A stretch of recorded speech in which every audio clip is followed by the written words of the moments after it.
আসসালামু আলাইকুম viewers, MZ electronic tips আপনাকে স্বাগতম। সম্পূর্ণ ভিডিওর সাথে আমি জুয়েল। আজকে আপনাদেরকে দেখাবো ক্রোম ব্রাউজারের এই যে এখানে ডেঞ্জারাস ডাউনলোড ব্লক, এই সমস্যার কিভাবে সমাধান করবেন। এটা মূলত হয় যখন কোনো কারণে আমরা কোনো রকম বাইরের জনিত ফাইল ডাউনলোড করি বা কোনো রকম ক্র্যাক ফাইল ডাউনলোড করি, তো এই সমস্যাটা হয়। তো এই সমস্যার কিভাবে সমাধান করবে, এটাই হচ্ছে আজকের মূল বিষয়। তাহলে চলুন ইন্ট্রো পরে মূল ভিডিও শুরু করা যাক।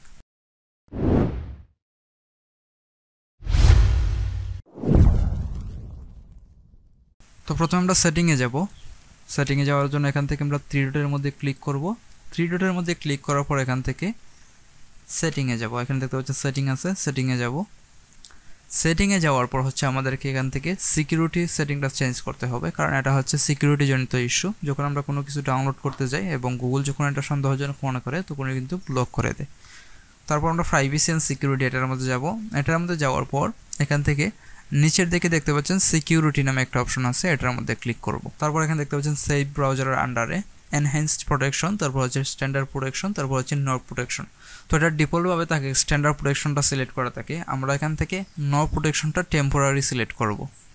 তারপর এখান থেকে আমি এটা সিলেক্ট করলাম। এটা সিলেক্ট করার পর এখানে দেখতে পাচ্ছেন তারা একটা ওয়ার্নিং দিতেছে, এইটা অফ করলে আপনার কী কী সমস্যার সম্মুখীন হতে পারেন, সেক্ষেত্রে আপনি এটা পড়ে নিতে পারেন। তারপর হচ্ছে আমি এগুলো না পড়ে এখান থেকে আমি টার্ন অফ করে দিচ্ছি।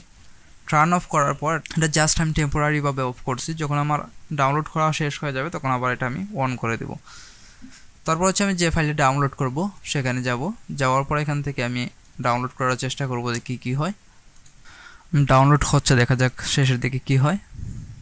এখানে দেখতে পাচ্ছেন আমার কিন্তু ডাউনলোড কমপ্লিট হয়ে গেছে। এখন যদি আমি ফাইলের মধ্যে চেক করি তাহলে দেখতে পারবো আসলে ডাউনলোড হয়েছে কিনা।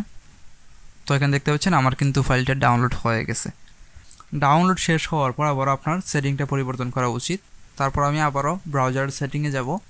ব্রাউজার সেটিংয়ে গিয়ে এখান থেকে আগে যেটা ডিফল্টভাবে সেট করা ছিল ওইটা আমি এখান থেকে সিলেক্ট করব।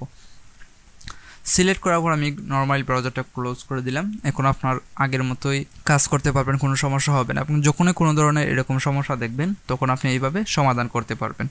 তো আজকের মতো এখানে বিদায় নিব। ভালো থাকবেন, সুস্থ থাকবেন। এরকম টিউটোরিয়াল পেতে লাইক কমেন্ট করে আমার সাথেই থাকুন। আল্লাহ হাফেজ।